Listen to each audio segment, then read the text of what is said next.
Hey, welcome, Wicked Warriors. It's Wednesday night. You know what that means. It's time for yet another action-packed episode of the Wicked Wally webcast. Soon to be the best hard rock, heavy metal talk show on the planet. I am your host, Wicked Wally, and this show is broadcast live on Facebook, on Twitch, and on YouTube. And wherever you're watching this show, the reason we do this show live is because those folks watching right now, all you Wicked Warriors, are the most important part of the show. We want to hear your questions, your comments, your feedback. There are 11 people right now watching live in the chat. Let's hear from you. Ask some questions, comments. We have a kick-ass show for you tonight. This is going to be a hell of a great show. This is episode number 17 of the webcast. And we are getting late with Nate on tonight's episode. Nate Reno, that is. Nate Reno, he's the host of online variety show Gettin Late With Nate. He's the bass player of technical death metal band Kyoktys, co-founder of the music production company Big Nate Productions, co-founder of Calgary Metal Fest, and organizer of the Calgary Wacken Metal Battle, and including the 2018 National Finals, which is a pretty cool thing to have on your resume. And we also will review new music from Montreal's Maudiir, Oshawa, Ontario's Maitreya, and Wisconsin's Toxic Ruin. So we got some great new bands to check out. We have an awesome, really cool guest who is super involved in the local Calgary metal scene. So this is some Calgary love. This show is broadcast live out of Calgary, Alberta. And yeah, this is definitely some love for my hometown. Before we turn it over and introduce and talk to Nate, he's a really awesome, cool guy, and he's got a great show that you should definitely check out. If you're going to like what he has to say tonight, you can definitely check out Nate's show as well, because he's got a killer show he does live every Friday night.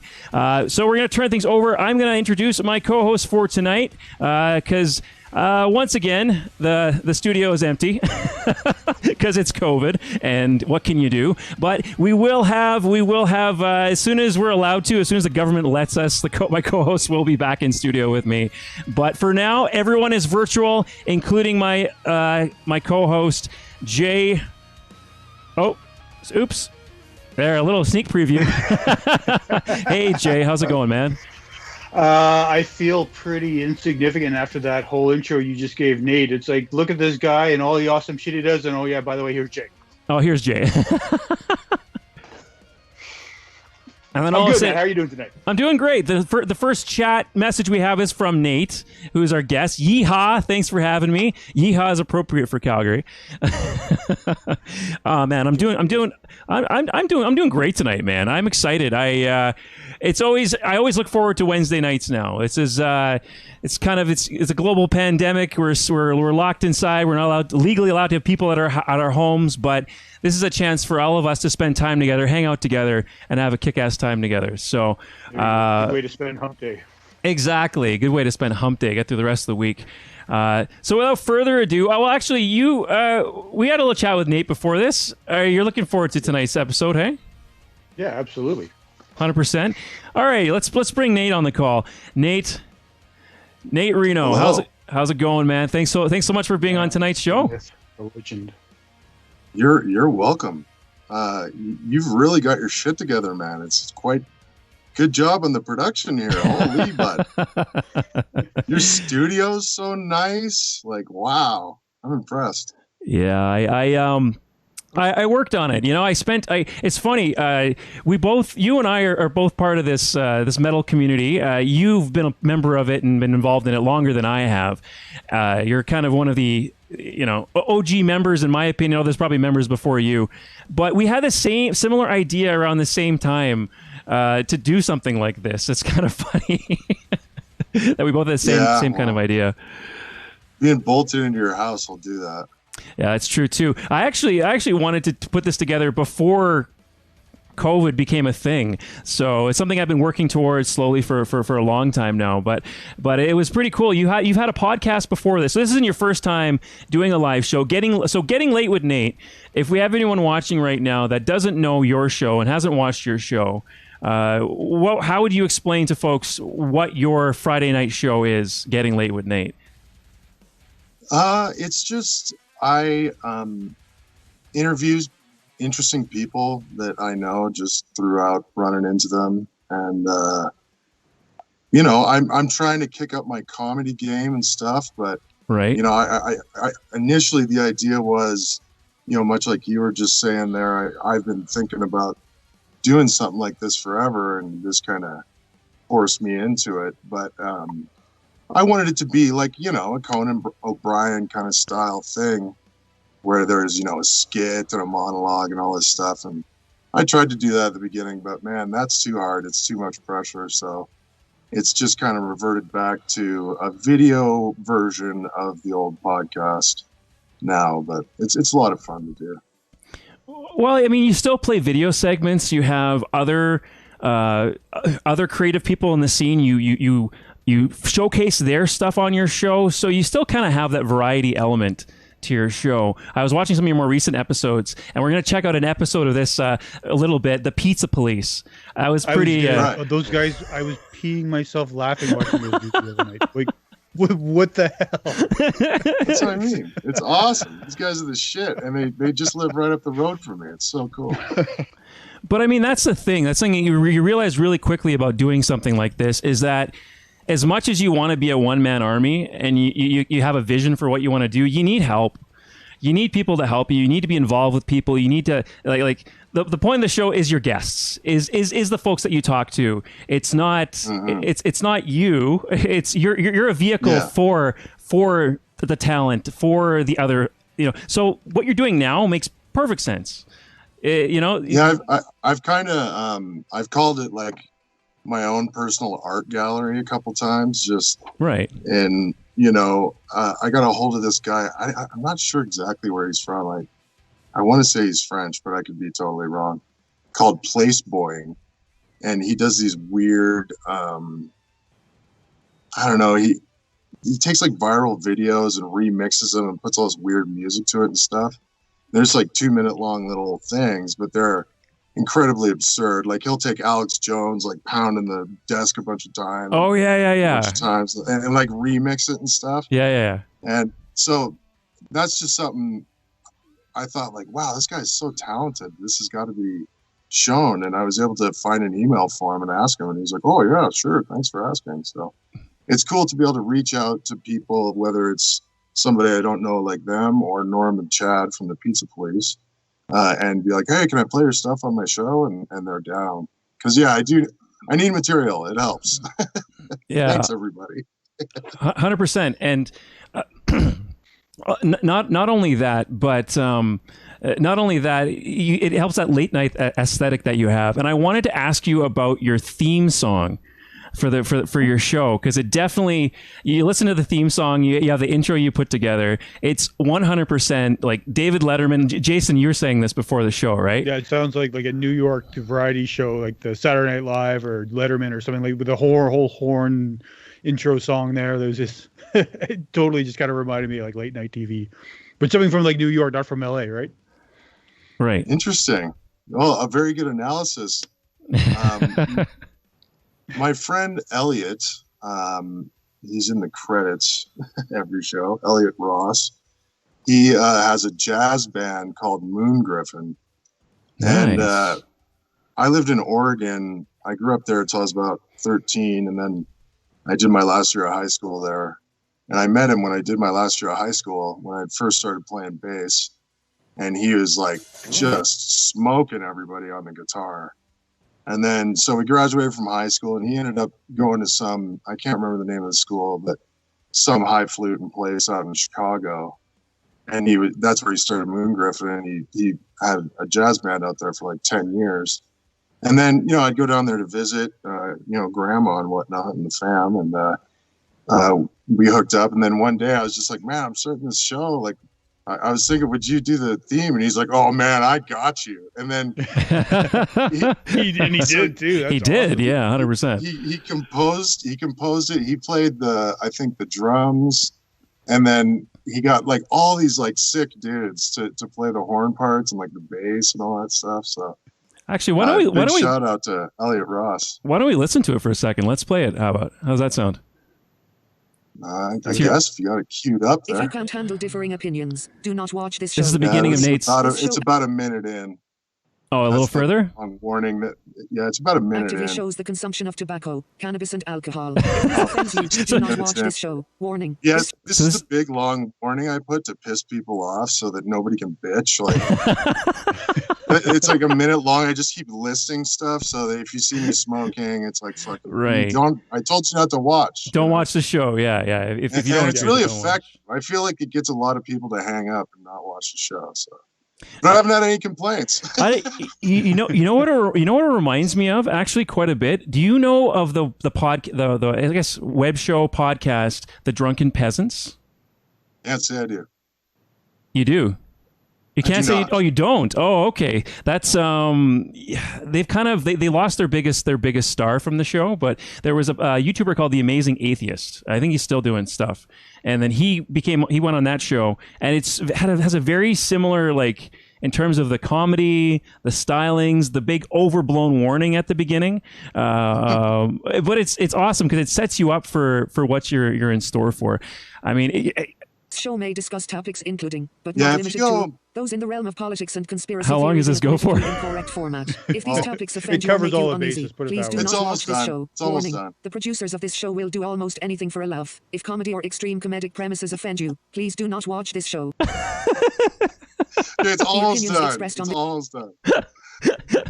Very, very different than the Wicked Wally webcast. This is fucking sweet. Absolutely. Yeah, definitely different. And a variety show. I mean, like, this is like a hard rock, heavy metal show. And we're going to talk about some of your metal because I want to talk about it as well. You're in a metal band, part of the metal community. And we're going to get into that shit too. But first, I want to talk about your show because that's why I brought you on. But your show, you do have guests from metal bands, but you have guests who talk about Bitcoin. You have guests that are artists. You have guests that one of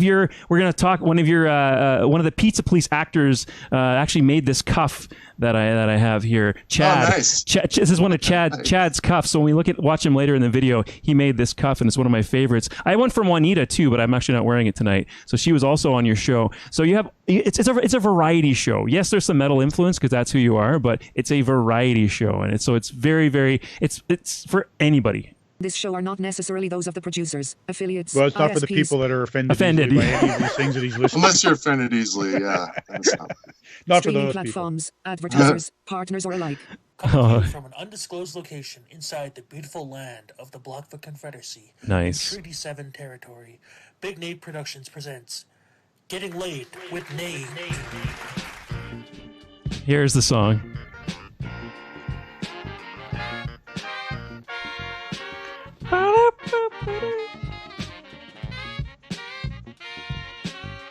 Yeah, if that's not late night talk show theme song, I don't know what it is. I'm assuming you cut this together yourself, Nate? This trailer? This intro? Elliot made this, too. Really? Holy shit. Yeah. He did all the graphics.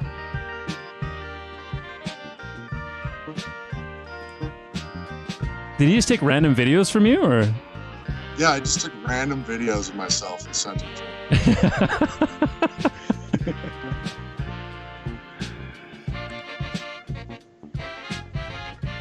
It's what I wanted.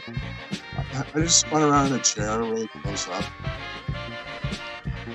Awesome. So yeah, that definitely gives you an idea of what kind of show it is. The late night talk show vibe, and you're very chill when you do the show. You're very like subdued, very chill, very calm. Is that on purpose? I try. Well, yeah, I try to be. It's hard not to be right now. And actually, part of that is it's so weird. I'll be so pumped up and everything's fine and everything's all because at first, I'm sure as you know, there's quite a learning curve. Mm-hmm. So stuff where, shit the bed 2 minutes out and, like just freaking out. Yeah. That never happens. Well, that's never happened on this show. No.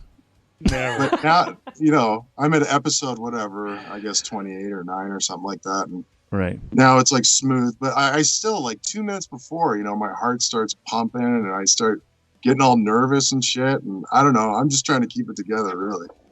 I see. I like you that. do some of your shows like recorded too, though, right? Like it's not all live, so you have a little bit of, you know, if you need to, you could cut to a recorded segment and then just breathe for a few minutes. That's true. Yeah, or drink. Or drink, right? Yeah. Smoke up, but, whatever. Right? If the interviews are too, if the interviews are too long, that can be a problem sometimes. But yes, no, absolutely. I do pre-record the interviews because trying to do it live, it's just, especially by myself, it's too much. It's too much to get it all, especially as seamless as you're doing here, Wally. I it's my experience from being on the radio, because you have to like mix and talk, and like I made all my mistakes the 3 years on the radio. That's why I can like I'm directing right now too. That's why I'm pushing the wrong buttons sometimes, but that's okay. It's a live show. You can press the wrong button sometimes. It doesn't matter, right? But but I like that. I like that element of it. Just the live element of it. There's people watching right now. Do you have any questions for Nate? By the way, anyone who knows Nate, is anyone in the chat? Anyone who's watching right now who knows Nate and wants to say hi? Go ahead and say hello. Or hi, everybody. Stories. Nate says hi. Or any stories? Yeah. Does anyone have any funny, any embarrassing stories about Nate that we can share on the show tonight?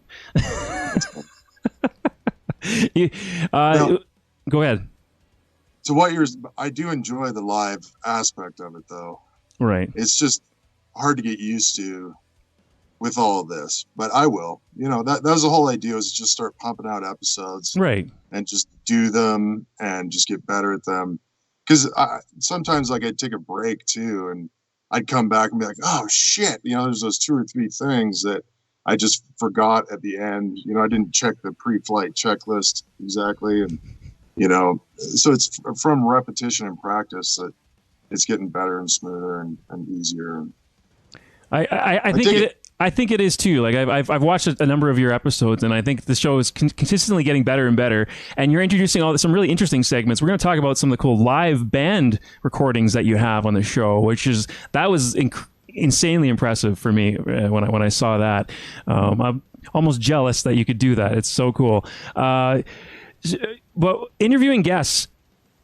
Every guest that you've interviewed so far, are they mostly people that you've met before that you know, or have you interviewed a guest yet that you've never met before? And the first time you met them was like when you saw them on that Skype call for the first time. Yeah, I've had I believe one. It was Brian Forrester. Most people aren't familiar with his work, but he's been on Ancient Aliens like 19 times. Oh shit! Okay. And he goes. I think he lives in Peru, and he's into the elongated skulls and all the Peruvian, like, what do they call it? Pre-diluvian cultures and stuff. So he was first time I met him on Skype for the interview. And he is old, and he wasn't very impressed. I don't think he was impressed with me. The interview went well, but like he just didn't really like all the. I was still getting off the ground then too, so there was a bit of fucking around, and Skype was, Skype to Peru was shitting the bed and all this stuff. But yeah, no, that was cool because I was, able to ask somebody who's like books I've read and stuff, like a bunch of questions. And, how do you even get somebody like that on your show and to call in from Peru? Oh, simple as that. You just asked him.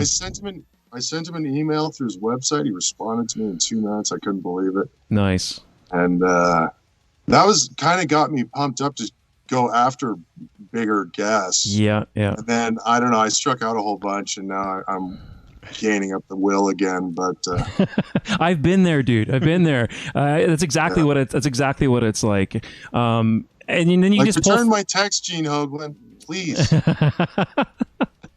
But you can pull from your own well too, right? You're well connected in the metal scene, so you can almost just pull from the well, and creative people and talented people, so you can just kind of pull from that when you're trying to reel in a big fish from further away, you can do that. So yeah, those big fish are tough though, man. They are tough. Like when I actually got an opportunity to interview Anders Frieden from In Flames, that was a very hard get.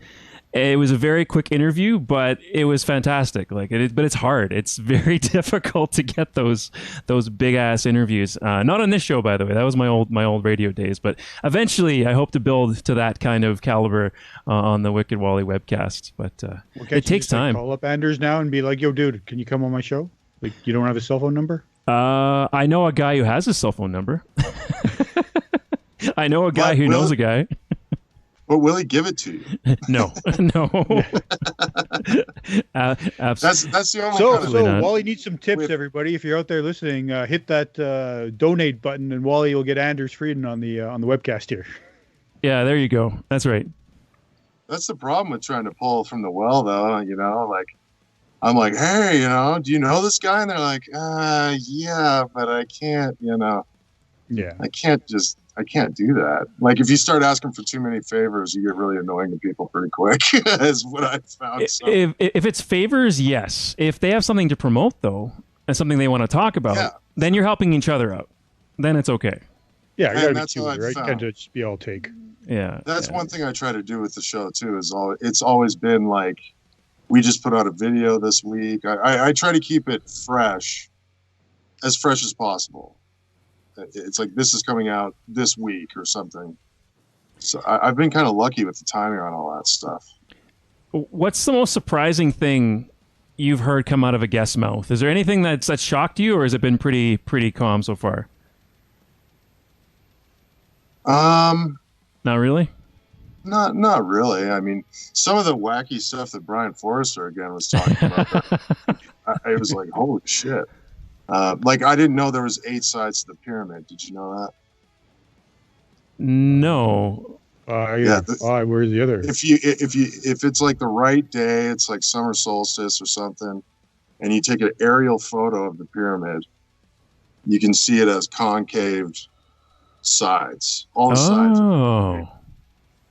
And it's like you can't notice it from the ground. Like when he told me that, I was like, "Are you fucking serious?" I could not. And then I saw a picture of it, and I was like, "Holy shit!" Because I've been reading about the pyramid since high school. You know what I mean? And you never knew that, and actually getting to talk to the guy. Yeah, that's cool. Fucking sweet, man. I want to pull this up. So this is something really sweet. When people watch your show, are you going to do more? Well, first thing I'll say, this is Slaughterhouse Studios live recordings of bands. You have a number of these on your show, and you have clips of these as well on your YouTube channel. So it's Getting Late with Nate on YouTube.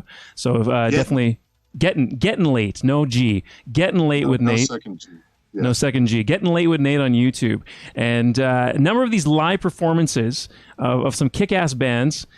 How did you get involved with this? How did you get these live recordings on your show like this? This is pretty damn impressive. Oh, thank you. I mean, that's all. I mean, 90% of the credit of that goes to Bob at Slaughterhouse for letting us go down there and do it. And he, it's a concept I had of the show. Like I wanted the show to be like not just in this little room. I wanted it to be at the Slaughterhouse and be, like have a crowd there and like an actual late night show. Oh, are you planning to eventually do that or? Well, I mean, if they open the world back up, right? And if but that was when that was in between lockdowns there. Yeah. And I kind of scheduled it. There was 4 bands. It was hard to find bands that were practiced up and like down to do it. Yeah, because everyone's in lockdown. No one's practicing people aren't practicing. The bands aren't practicing as much as they used to because they can't. Yeah, not together. Not together. Maybe playing them by themselves, but not playing together. Right. Yeah. Right. And that's ironically what Slaughterhouse is too. It's a rehearsal and recording studio, and they have that big stage in the back. But Bob was down to let us come down, and Chase Hamilton, who's the drummer for Citizen Rage, he was the camera guy. He had a bunch of camera stuff, and nice. I was able to acquire a pretty sick live board during the quarantine here, and I brought that down. And yeah, the idea is that, to have a musical guest. So they were our first series of exclusive live musical guests. And shout out to all of them because they were all kick ass. And in most cases, those were all one takes. Wow, yeah. So it is that live aspect. I mean, and that fits in perfectly with the live show, the live talk show, because they have musical guests, right? So those are your musical guests on your talk show. So that's pretty sweet. I hope your dream. I honestly hope your vision and your dream comes true, Nate. Where you have like a live studio audience as well. Is that also the idea? Well, some bleachers and fuck, why not? Yeah, live studio audience. You behind a desk. Then you would have to interview people live. By the way, you'd have to get used to that. And then having live bands play. That sounds incredible, man. That sounds like a really, really great goal. And what a better way to start off than this. You're doing your best to get it going right now. So, well, thank you. And kind of the next phase, which is the whole idea behind the show, was that it would be a promotion catalyst where I took my production company and had bands do live shows but stream them. Right. But that's been hard to get off the ground. I wanted to do that where it's the show ends and then boom, there's this band playing live. They play a half an hour set. Gotcha. And it goes behind a paywall or whatever. So you got the free late night show that promotes the okay. Yeah. Show. So, but that's been harder said or easier said than done for sure. That's a really smart way to do it. Right. But people are starting to get stream fatigue now and stuff like that. And True. It's hard to say if that is really monetizable, if it was a bunch of big bands, sure, but if it's just a local show, are people going to pay? I paid that's true. For live streams of concerts in this whole lockdown thing, at least twice now. But yeah, they were bigger bands. Sure. But I would do it if there was a local thing going on first. Yeah. I don't know. Yeah. Why not? Right. Good bands. Yeah. Yeah, right now I would do it. Maybe not once things open up again. I'd rather go to a live show, but I'd rather just go down and see them play live for sure. Yeah. Yeah, I mean, half of it's logistics too, just as far as, first of all, you can't have that many people in a room right now. Right. So right. That's lame. But even beyond that, it's there's some computers, and if you want to be multiple camera angles live and all this stuff, that's some pretty intense stuff. So yeah, my computer overheated a number of times. I had to get a water cooled computer and a better video card. And oh my god, I've had so much trouble. So I'm I'm not doing anything that fancy here. I just got a couple different views, and what's the big deal? Yeah, apparently this shit actually takes some processing power to do. With all the feeds and video that you got going on there, for sure it does. Yeah. Because that was my video and audio and internet, and it's every processor processing. Right. Yeah. There's another cool talk show, 2 Minutes to Late Night. I don't know if you're familiar with that one. Totally. They've been doing the covers thing, which is really cool that they've been doing through this whole lockdown. I want that guy's budget, man. Holy shit. No shit. He has a dope setup and does excellent work. Really good show too. Really 2 minutes to late night. Okay, okay, sweet. I'll have to check this out after. That's they kind of pivoted with this whole lockdown thing too. Yeah, because they were the late night talk show, heavy metal, hard rock kind of stuff. Right. But they've been going around with getting musicians that'll come by and not come by, but they do covers of songs. So nothing's off the table. They've been doing all kinds of stuff, and everybody records their own piece in their own home studio. And then they just mix it together and release it every Monday morning on YouTube. And every Bandcamp Friday they have the collection of all the covers from the past month that they do just on Bandcamp Fridays. It's the one day you can buy the songs that way. So you're saying we're slacking, Jay? Is that what you're saying on the Wicked Wally webcast? Oh God, we all. Well, you did a different show. I wouldn't compare you. No, you're off the hook on this one. Okay, cool. I'm not sweet. sure who that guy is though. What band was he in? He's got some serious connections because all the production, man. That's big label producers that are doing all that shit. That is that's another level. Those guys there. Here, let's pull this up. I don't think he's done anything big. I think 2 Minutes to Late Night is what is it really? Wow. His most biggest thing. Yeah, if I remember right, I did look him up.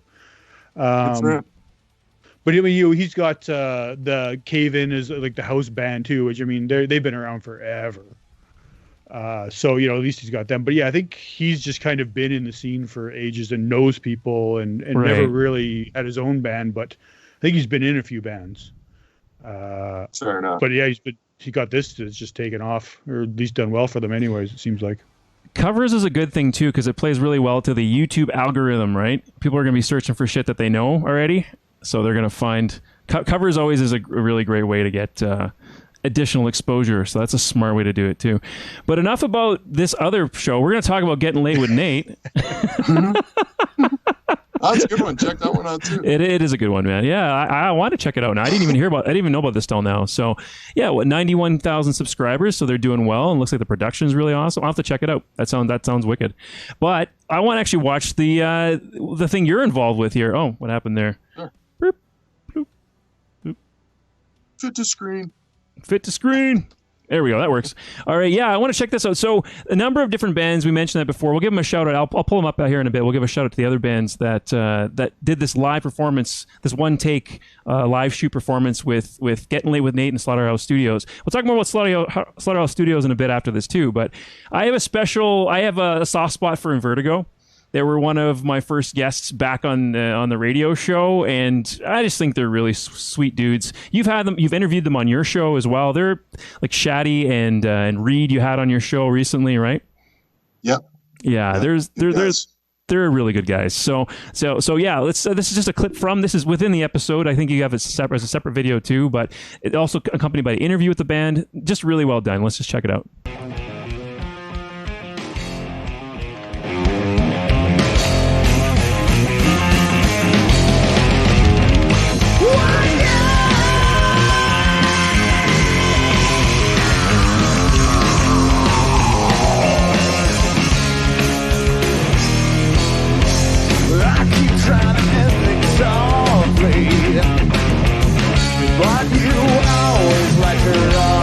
I was gonna say, incredible live band, man. This you couldn't think of a better band to do a live performance like this. Incredible live band. They sound incredible. If there's anything you can think of too, Nate, just let me know and I'll pause the video. If there's anything you want to tell us about this video. Yeah, I think you're cutting their heads off. I think that's all. I think that's in the video, man. Is it? Yeah, I'm not cutting it off. Sorry. Yeah. I know you're thinking it's me, but here. Weird. Okay. Yeah, it's actually in the video. Yeah, I'll have to check that. Interesting. Okay. Yeah, there we go. That is what it looks like. Okay. So. Sorry about that. You got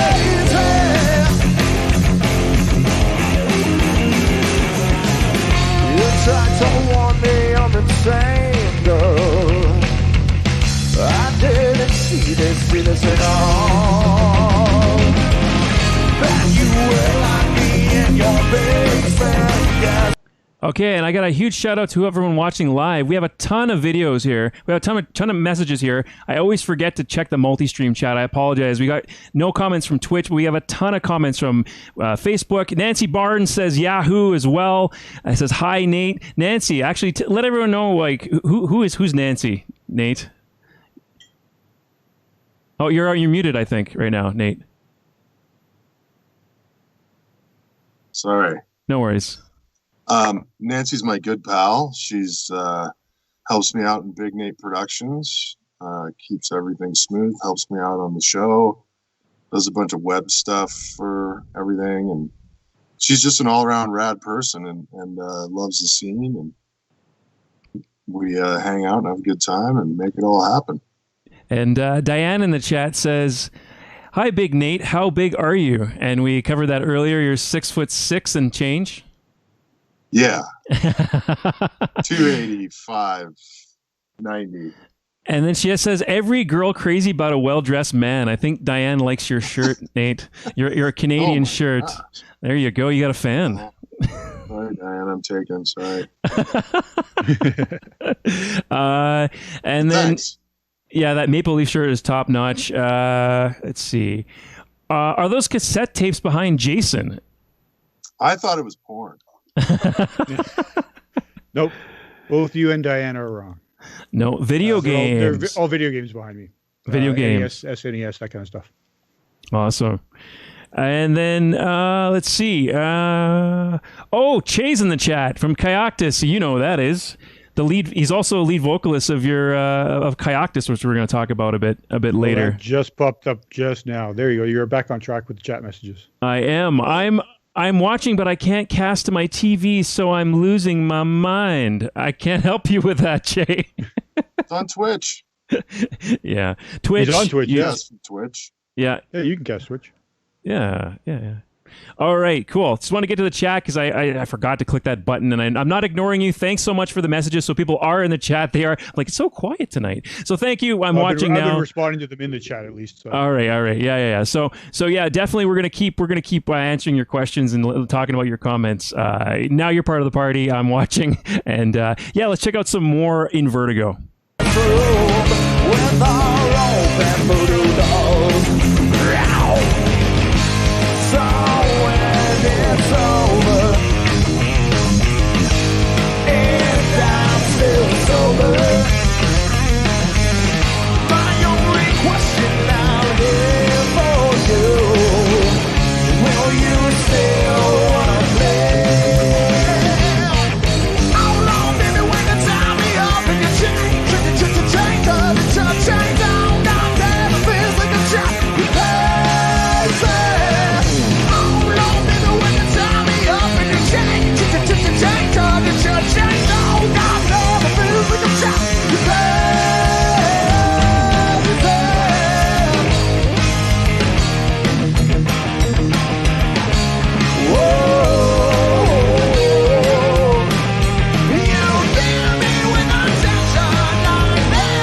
Yeah, I swear I'm not cutting their heads off. This is totally how the video looks. Yeah. So kick-ass video. Folks can definitely go check out Gettin, no extra G, Gettin Late with Nate on YouTube. He live on Twitch every Friday. What time's your show on Friday, Nate? 10 p.m. Mountain Standard Time. 10 p.m. Mountain Standard Time. So make sure you check that out on Twitch. Gettin Late with Nate.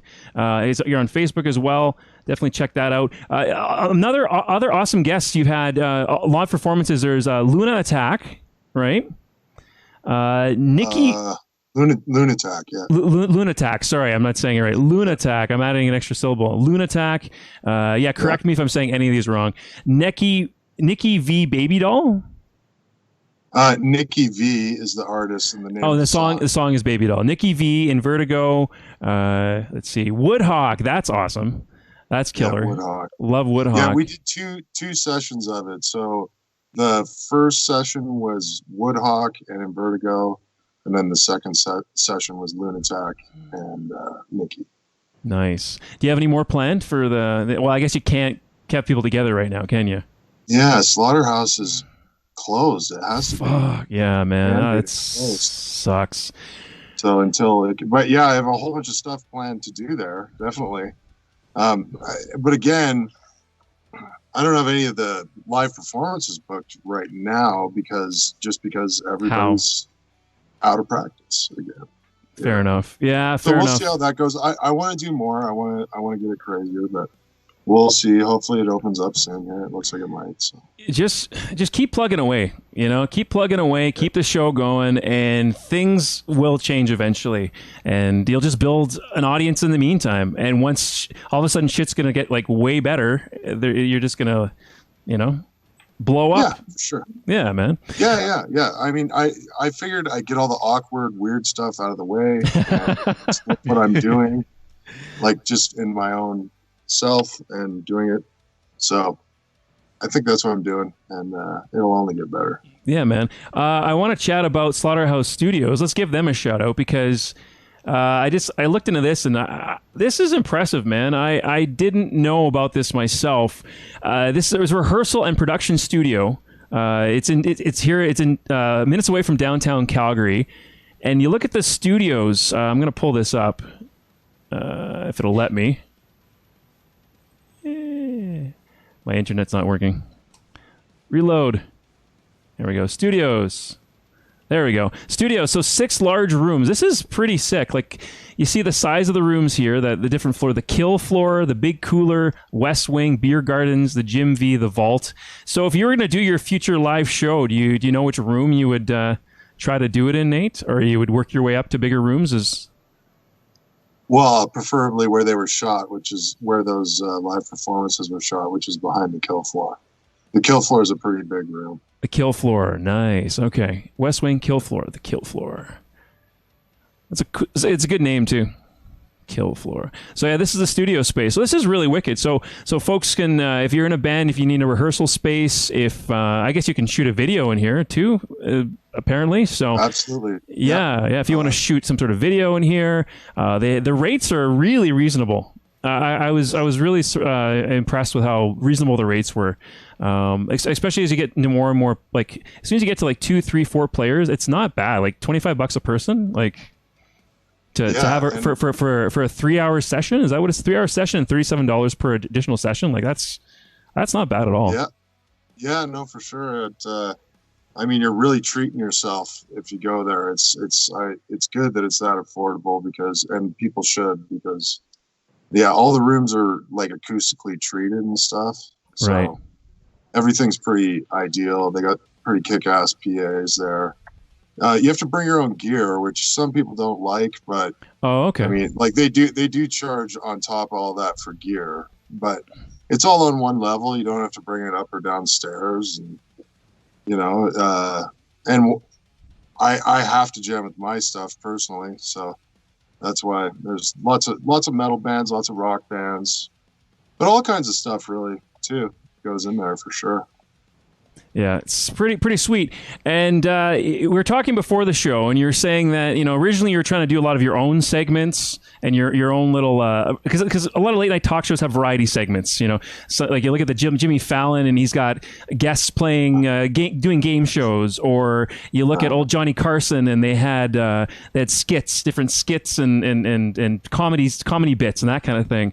And you're trying to do your own thing. You're like, it was just exhausting trying to do that and produce the show. I can only imagine. But now you're doing something smart and awesome. You're pulling in creative people from our community or that that you're reaching out to, and you're showcasing what they're putting together.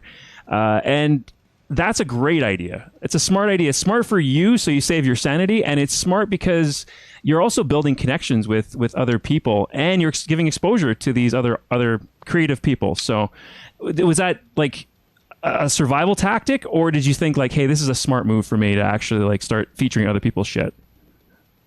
Yeah, I guess. I mean, a little bit of column A, a little bit of column B. I mean, I'm really lucky that I know these people that are talented like this, that do put out really cool stuff and are like a couple of weeks ago I had my buddy Chris on because he just put I know, so I'm like, holy shit, Chris just put out a video like of his side project that I've never heard of. I had no. So there was another one actually where I'd seen. That's my buddy. We've hung out, but I didn't know what I was going to talk to him about until we started talking because I didn't know anything about his new project. So okay, that was. I'm lucky to just know lots of these people. But yeah, definitely. I mean, I couldn't believe how insanely hard it is to write comedy, and. Oh, geez. Like I figured, like my brother's like really smart. He's got like a master's in English and he's fucking hilarious. And I got a hold of him when I first started this and I was like, yo, like write me some monologue jokes and all this stuff. and he's like, it doesn't really work like that. Like, like he's written a book, but he can't sit there and write one-liners, right? I can only imagine. You look at those. You look at the big talk show hosts. They have a room full of people writing their monologues. Well, that was his point. Do you know what I mean? It's like Letterman's writers were like Louis C.K., Sarah Silverman. Like it just fucking Those, people, they're all massive. Right. Now. Very talented. Yeah, they were in a writer's room in the 80s there. I'll never try to write jokes. My jokes are terrible. Actually, that's when I get laughs, is because one of the biggest laughs I've gotten on this show is for a really terrible joke. It was so lame that everyone couldn't help but just like kill themselves laughing. It's so bad it's good. Right. That's my humor. That's about as good as I can do. I rely more on the guests to be interesting. and it's hard to try to be funny too, like in a topical way, but not without getting political, which I really don't want to do on my show. Right? I don't want to be doing, as a friend put it, dinner table talk per se. Right. So it's hard to and just what's been going on in the whole world. Like, I found it really hard to try and be funny. Like it was starting to weird me out in this weird, and that's where I was just like, I'm just gonna have to kind of do the interviews and just do what I know. I've tiptoed up to some controversial topics on this show, but I never I'm always and then after I do it, I'm like, I don't know if that feels like me. Because I wanted to have news segments on the show, and everything in the news now, metal news, is like John Schaefer from Iced Earth and from the U.S. riots. So we talked about that, and then after I'm like, that doesn't feel like me. I don't like that. Doesn't feel like me. I not to say I don't want to talk about things in the news, but I don't want to get political on this show either. I just kind of unless I'm interviewing someone and that's what their art is about. If their song is about a specific topic and they want to talk about it, great. But I don't want to be a political influencer, if that makes any sense. I want to be let's check out this awesome band because they kick ass influencer. That's what I want to do, right? So there's no shortage of that crap out there right now either. That's true too. It's nice to have a show. I mean, sure, I'm on the show this week, but I mean, the other weeks when I'm not and I'm watching, I just spend an hour or 2 hours watching something that's not political for change. Get away from the news, get away from all that crap, and watch something that's enjoyable and has some metal, some good tunes, and some good interviews on it. Yeah, something fun. Speaking of fun, again, I was talking about you featuring other people's segments and shows.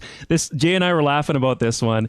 You watched it too. We're gonna take a look at episode 3, case number 3 of the Pizza Police. Nice. So Nate, funny. These guys are funny. Nate, I want you to set. So hopefully we'll see more episodes of the Pizza Police on Gettin Late with Nate, because it's awesome. What just explain for folks who are the Pizza Police, Nate? Norm, the OG pizza monster, and Chad. I can't remember which that is. But they're on the pizza case in Calgary. They're they're reviewing pizzas. They're going. We're damn places. lucky they are. Well, because bad pizza is a crime. Right. That's right. Is that what you were looking for? That's what I'm looking for. And also, I mentioned before. Chad also does leather work, and this is like one of my favorite cuffs. It's a soft leather, so it doesn't dig into your skin. It's like super comfy. Chafe. Yeah. So Chad, how do you say his last name? Ramenko, I think, or Chad. Ramenko or something. Ramenko, yeah. We should try to give him a shout out because if you want some really cool leather work, he does some awesome stuff, and it's just a side thing for him, and he does really, really cool work. So yeah, definitely check it out. Anyway, let's check out the first episode, case number 3 of the Pizza Police. And if you have anything to add about this, man, go ahead and say something. I'll pause the video. We can add our commentary. But this is funny on its own. We don't even need to shoot the shit over it here. This is episode case number 3, the Pizza Police. Welcome to Pizza Police. We're here today at Cow Pizza. Check this out. Looking good under the hood. That's a lot of sauce.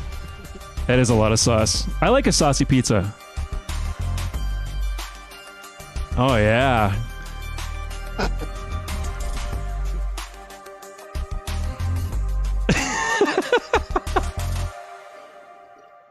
Sweet.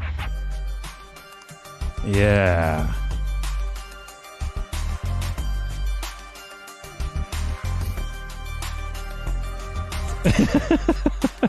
Because bad pizza is a crime. Pizza Police is not affiliated with any law enforcement agency and only handles pizza-related offenses. There's the warning. There's a disclaimer at the beginning. In case you weren't sure about that. It's just in case you thought they were really police. Oh, this is pretty exciting. Hey everybody, Pizza Police. We're here at Pow Pizza. Rumble Sunday. Let's go Big E Langston. Let's go Alexa Bliss. Rumble Sunday. Pow Pizza. Rumble Sunday. All right, you know how we do this. You know how it is. Read this pizza. Oh, they have a shield between them. Safely with the shield between them. Holy shit. Rumble Sunday. Rumble Sunday. Cheesy. Any sauce can and will be used against you. Eat it for us. There See- we go. That's how we do See, it. that's my kind of humor right there. You have the right to remain cheesy. I guess if we're doing this right. This thing is steaming. This thing is hot. They got the sauce right on top. On top. But that's weird, though. You know. I'm a sauce guy. I'm a sauce guy too, but I like it underneath the cheese. Yeah, I've never seen that. Ooh, look at Yeah. that. Is it only on top or is it underneath This is what too? I was talking about with I the, wonder. crust. This is the pan pizza style. I'm actually really engaged right now in the Pizza Police. I'm emotionally invested in this. It makes me want to try this pizza. Although we've been starting making pizza at home now, it's actually we've been getting good at it. So, but this looks good. Wow, hey, I think you need the Pizza Police to tell you if you're getting good at it or That's not. true. That's right. I should invite the Pizza Police to the Wicked Wally webcast and get them to try my pizza. Not a lot of seasonings or extras. I want in on that episode, just saying. Just very traditional. Sorry, Montana. Sorry, Vito. Down to perfection. A lot of love went into this. I kind of do want to have them on. 7.9. One of my favorite pizzas. 7.9. That's Wow, that's a Wow. pretty good score. There you go. 8.5. I gotta try my. Gotta try some. Wow. That's the review. Get some. Pizza Police. See you next time. Rumble Sunday. Rumble Sunday. Wow. Pizza Police outtakes. Oh, here we go. Pinky's up. Is that Detroit style? Oh man, this is Detroit style. You got Rumble Sunday. All right. This is good. Yeah, Norm's a massive wrestling fan. Yeah. I used to be. When I was a teenager, I freaking loved wrestling. I know lots about it, but not anymore. I don't really watch anymore, though. I've been listening to all of Stone Cold's old podcasts. Oh, yeah. That'd be killer. They're actually pretty interesting.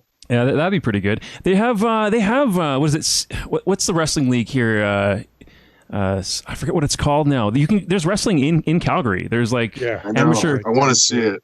It's now how are you gonna watch it? But actually, it was a couple birthdays ago. I went out to it for my birthday, and they just had it at the Legion Hall downtown. Legion Hall #1 wrestling. It was so much fun.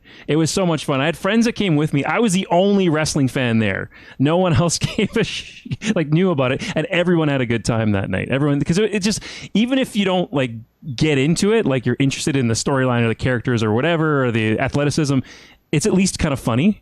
There's at least some humor to it, right? So everyone had a good time, man. So yeah, I strongly recommend. I should look up what that's called when we play the next thing. What the wrestling league here is in Calgary. That's also some guests that would be great to get. Is some of those wrestlers, get them in character, and now I'm giving Nate ideas too. Yeah, get them in character and bring them on the show. But Or at least shoot a promo for them. That would be smart Real Canadian too. Wrestling, is that who they are? Real Canadian Wrestling, that is it. Yes, RCW. I actually once reached out, and I just kind of let it go by the wayside. I should have kept following up. I reached out so I could be a ring announcer one time, actually. You'd be good at that. Yeah, I think I would be good at that. I think I would be, actually. And in this corner, 255 pounds, like something like that, right? That kind of thing, So Oh. the one, the only, something, you just got to talk like that. Stand back, Michael You're hired. Carter. Holy shit, here we go. The guy that they had, it was just this young kid, and I'm just like, he wasn't very good. I'm sure he enjoys wrestling and nothing against him enjoying what he's doing, but he wasn't that good. I'm like, I could pump up the audience so much more. So yeah, you can't. Will you do it for cocaine, Wally?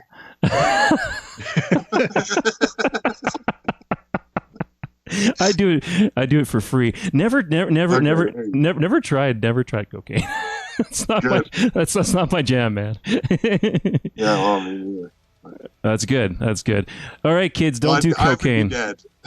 I would be dead. And it would be a lot more expensive, I'll tell you that. Oh, a message from Nancy in the chat. Good idea with the pizza. Doing the pizza show. Yeah, she thinks it's a good idea to have the pizza police on the show. We might have to, when we actually are allowed to have people in our homes again, because they have to come to my house, we might have the pizza police on the show. Because the only way to do that is if they actually try the pizza. You can't do this Skype thing, right? That's not going to work. And it's got to be fresh, right? You're not going to like mail them pizza or you know, like.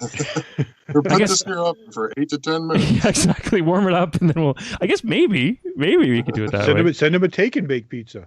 Right. You can make it, get it all set, and just give them. You can put it in their own oven with instructions. 375 for 25 minutes. Hilarious. Yeah, I want to give just another shout out to Norm and Chad. Thanks a lot for letting me play that on the show every week. Right. Yeah, and you can find them on Facebook as well. Pizza Police on Facebook. It's let's see, it is Pizza Police YYC is what it is. So they have a Facebook page. I can pull that up here. Pizza Police YYC. This is their page. So yeah, definitely go check them out. Hope there's more episodes to come. I mean, that's a pretty simple concept, but it works. It's funny, and I actually like reviews of pizza and food is interesting with a funny spin. Very, very, very good job. All right. Yeah. So one thing too, I noticed on your show. Well, you said you don't get too political on your show, which is good. But there's a lot of things that aren't off the table. You talk about Bitcoin and the conspiracy theories is something that you kind of like, Nate. Isn't that true? Yeah, I haven't done a conspiracy corner lately, but yeah, conspiracy corner. I just wanted to say, like, if a guest wants to get into something serious, I'll definitely do it. Like I had Taylor on, Taylor McNally. Taylor, yep. And she's involved with all the Black Lives Matter, Canada. Her organization is called Inclusive Canada. Sorry. Yeah, they're really active in the whole in that whole scene. So when all that stuff in Red Deer went down, I had her on just to clarify at least, a bunch of the misconceptions that were going around about all that. But yeah, I mean, I generally try to just talk about what's going on and keep it, keep it civil. Like I say, no dinner table talk and stuff. So, although I would, that was a very good episode with you and Taylor. That's the first episode of yours I actually checked out. Before the first one I ever started watching, because I'm like, Taylor and you, I know you guys and you folks, both of you, and I got to check this out and find out how things are going with her too, because it's been a lot for her. She's taken on a lot, and she's doing a lot now, a lot of good. So I'm like, I wanted to check this out. So it was very interesting, and it was very interesting to hear the other, her side of what's going on compared to what the media was saying, compared to, it was just a very, very, very good episode. So strongly recommend folks check that out. More on the serious side, obviously, but that was a very good interview with you and Taylor. She had a lot of interesting things to say, so do recommend it. Yeah, for sure. And sometimes conversations go to weird places. I mean, because they're pre-taped too, sometimes actually do you edit them or? Well, it's just cutting out me screwing up. When I'm like, and then it's cutting all those out, and then and then it looks pretty good. Yeah. The only time I do that is the clips I throw up on like Instagram and stuff like that. I chop out all the little uninteresting bits and I try to like squish it into something just little quick and easy to digest, right? But the screw ups are part of the charm of like a live show. That's what I tell myself, especially when I did the radio stuff. It's like, if you mess up, just keep going. You're having fun. This is a live show. There's people chatting, right? There's people talking, listening to it, watching it right now. They know it's live. It's okay if you're not perfect. It's okay. No one really gives a shit. It's okay if you mess up a bit. Yeah. Yeah, no, I'm cool with that too. It's just I just try to keep it as interesting as possible, because sometimes, like, I'll start telling a story and it'll go nowhere, and I'm like, what? Why did I bring that up? So sometimes you just gotta cut that out if you can. Well, just why subject everybody to that? the thread I was going down with talking about conspiracy theories is I have four popular conspiracy theories, very popular ones. So we're not going to get. Don't worry, we're not going to get crazy political on this show. And I just wanted to get your opinions on these 4 popular conspiracy theories. Does that sound like fun, Nate? It sounds like it could be, yeah. Depends on the 4. Yeah. So, okay, so these are popular conspiracy theories, and yeah, they're softballs, but I still want to hear your opinions on them. Oh, softballs. Okay. Softballs. The first one is the moon landing was faked. What do you think of that one? I don't think it was, but I can see why people do. Okay. Yeah. I mean, there's a, I used to think it was. Oh, really? Okay. I watched that Mythbusters. Right. Where at the end of it, they shine a laser at the moon and it comes back to them instantly. And I was like, well, I mean, that kind of proves it, right? But even if you go down that rabbit hole, those guys will be like, whoa, that's a probe. They could have just fired it. The flag, right? The way the flag is and that kind of thing. Like, it's supposed to move differently, or the shadow should be casted differently. And there's all these things, right? Well, it's like, guys, they went to the moon in a meth head's tree fort. Look at this thing. It's made out of fucking aluminum foil and fucking construction paper. And then, where's that? Who had the camera that showed it firing off? How did they have that footage? Oh, when it left the moon, you mean? Yeah. Is there footage of that? Well, yeah. When you see the module leave the moon, and that was okay. It's heading back to Earth now. So what's the explanation on that? Could they transmit it at that time? Could they? Is there like a radio? Could leave a camera there and they could transmit it to the shuttle? Again, that's what these guys say, is that the whole concept that you could have Richard Nixon on the phone live on the moon is just, there's no way they'd be able to do that. Okay, so then the theory, then you're thinking that some stuff was faked. Whoa. I think we went to the moon, but I'm saying these people that don't. This is what they. I wasn't accusing you of not thinking we went to the moon, but I was saying that possibly some stuff was faked for TV to make it look more exciting.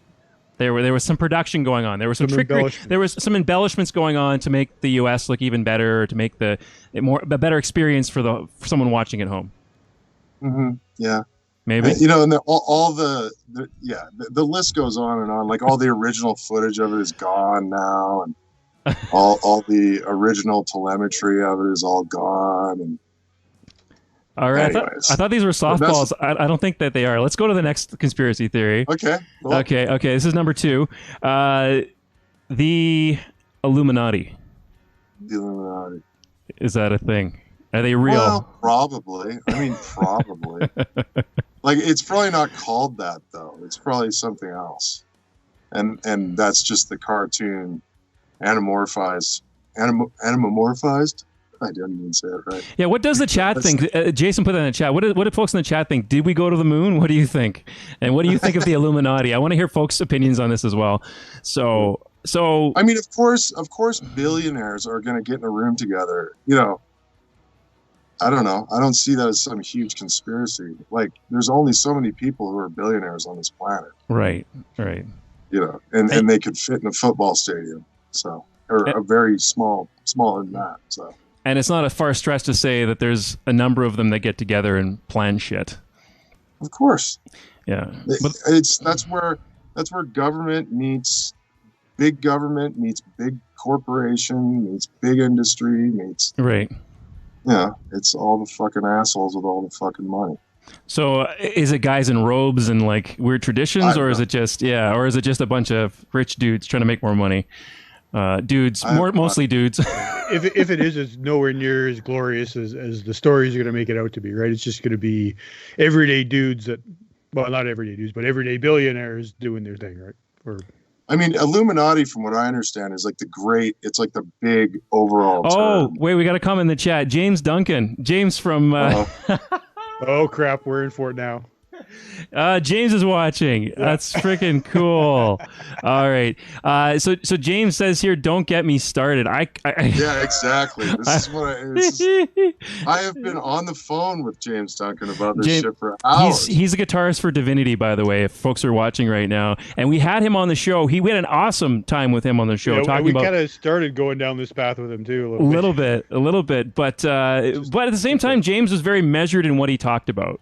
You know, he didn't go crazy down any rabbit holes, and there was no yelling or screaming. He was very measured, and it was very intelligent way of looking at a different point of view. So yeah, James did a great job on that show. James? So have you ever heard of the Skull and Bones then? No. Because that's apparently Jason the does. fraternity that's the Illuminati at Yale. That like George Bush. Oh, yeah, I did. I have heard of They're this. the ones they jerk off in coffins, and so I mean, I could see that being real. I could see that being real. Oh yeah, I could see that being real too.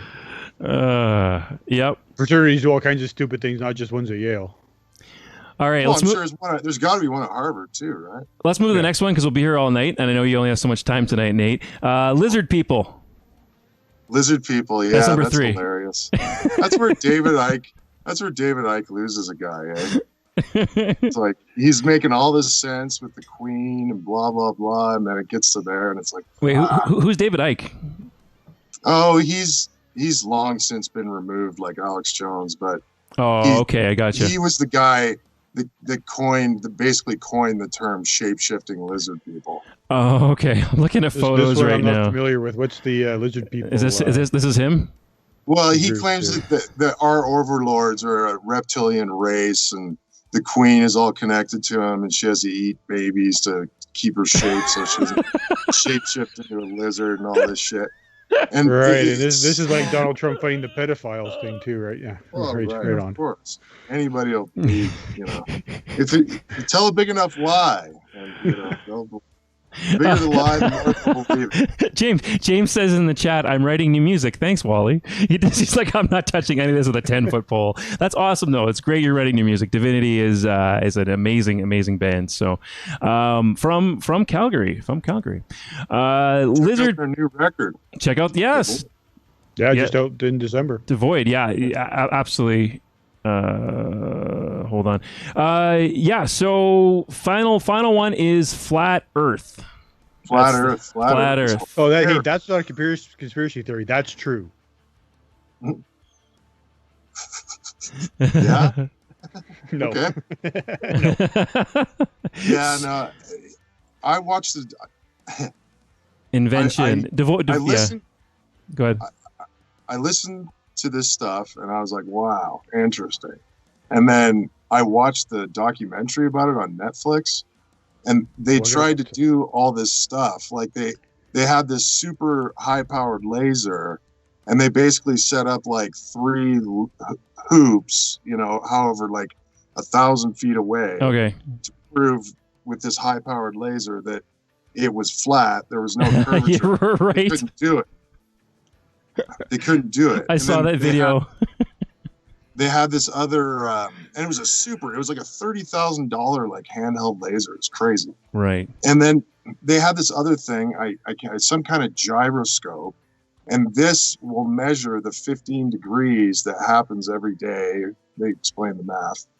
And, if it wouldn't move if it was flat. And so then they're like, oh, they got one. And they're like, well, you didn't get a good enough one. So then they ended up getting like a $30,000 gyroscope that went into this like $30,000 lead case. And then it still did it. So it's like fucking thing's broken. Yeah. And the whole point of the documentary was talking about leading up to the big first Flat Earth conference in 2017 or whatever. And then they prove that it's round.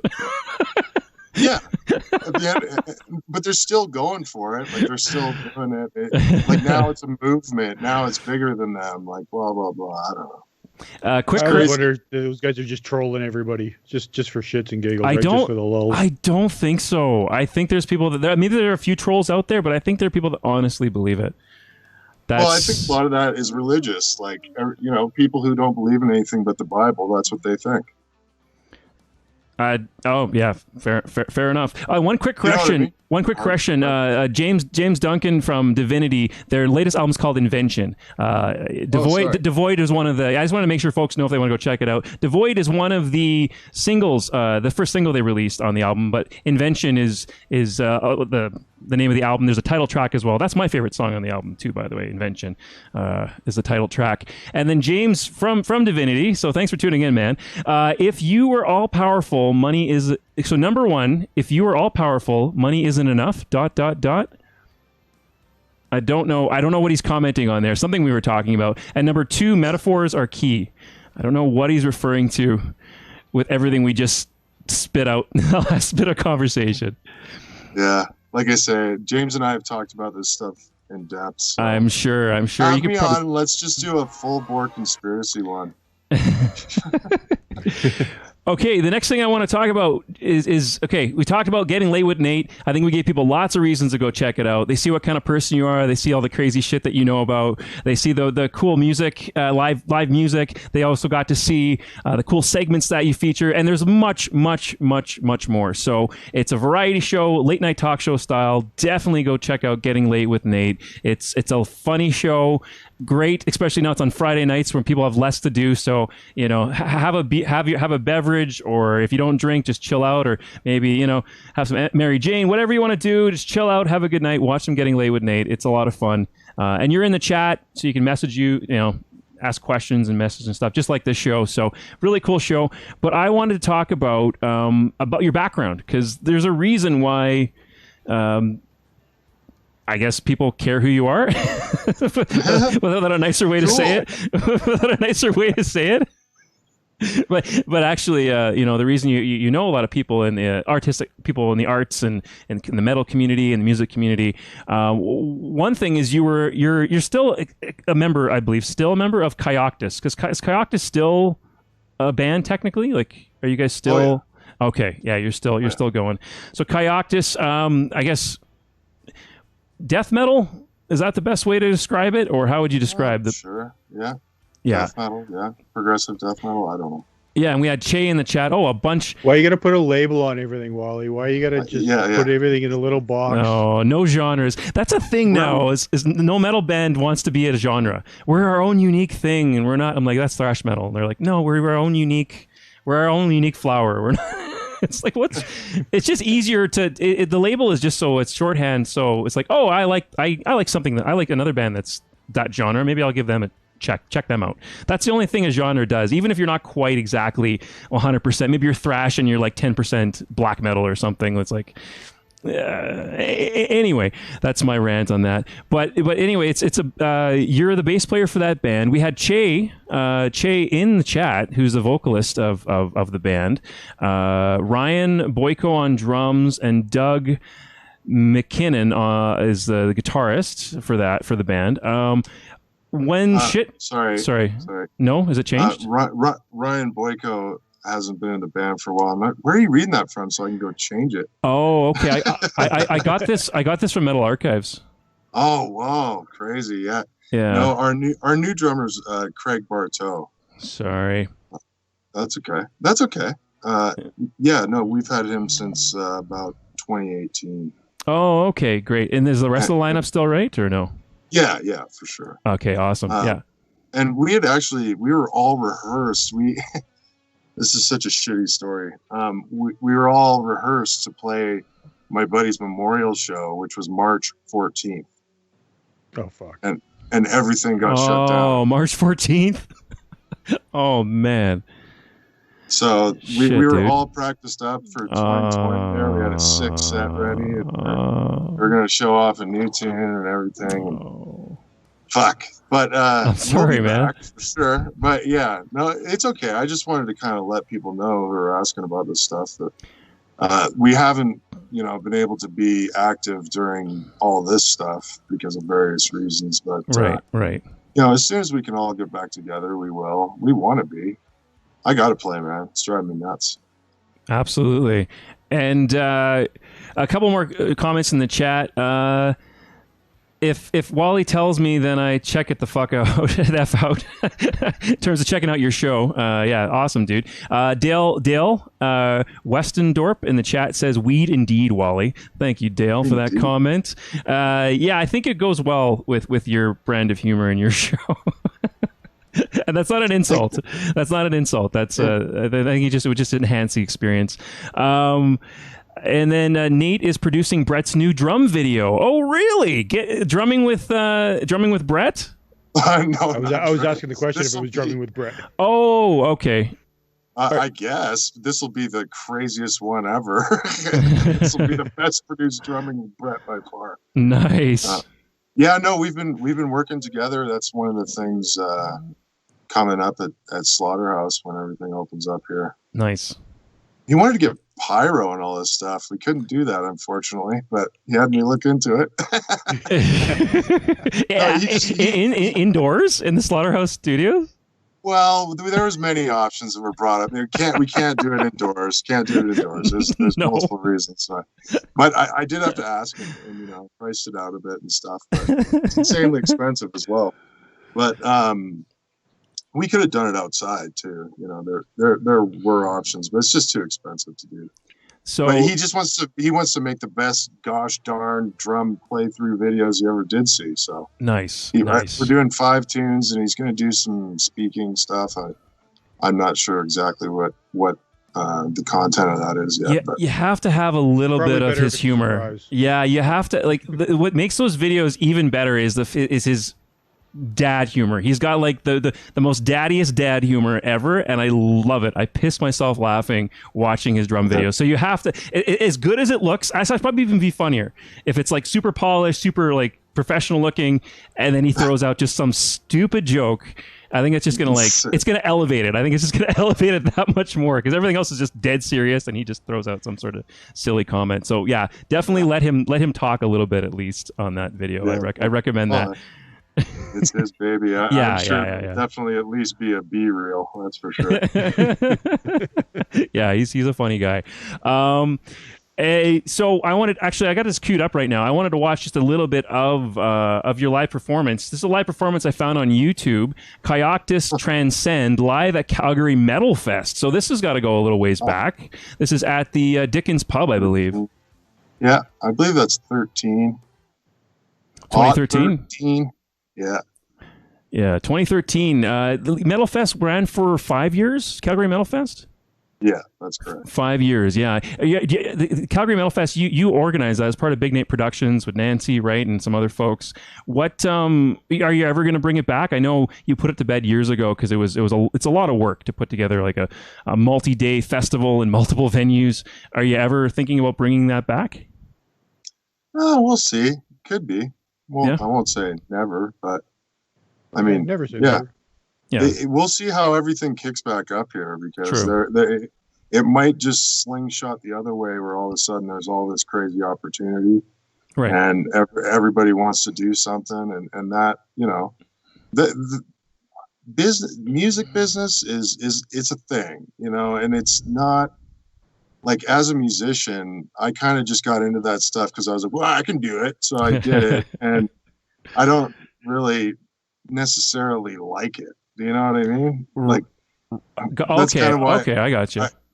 I do like the live sound and production stuff. I love that and studio work. That's what I really like doing. Right. We didn't even talk about that yet, but yeah. Yeah. All that stuff. Like, so that's why I'm not in a big hurry, let's say. Yeah. Yeah.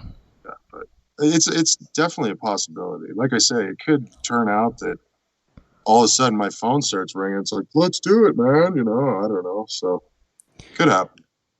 All right, let's check out a little bit of Kyoktys live. We're going to see Che, who was in the chat earlier, on vocals. We'll see you playing your bass guitar there.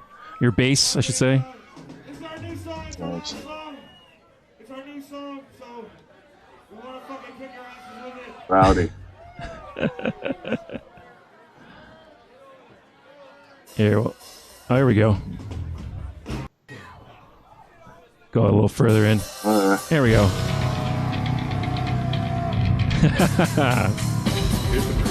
Oh yeah, the American flag shirt. The American flag shirt. Yeah, it's a cowboy shirt.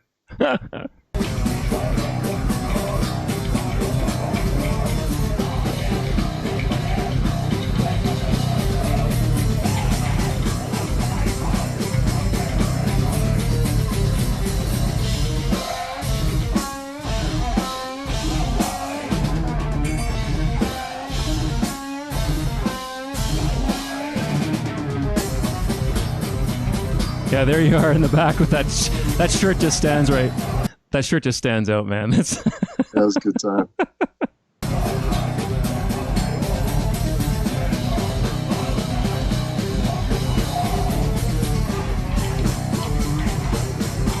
I wish once we can again, man. I want to come see you guys play live. Once it's an option again, and once you guys are practiced up and ready to go, and the world allows freaking shows again, I'd love to see you guys. What about doing? I don't care who I got to go see. I just got to go see somebody. Somebody. What about actually, like, when you guys it might be a sooner possibility, is you guys do a performance for your show for Getting Late with Nate?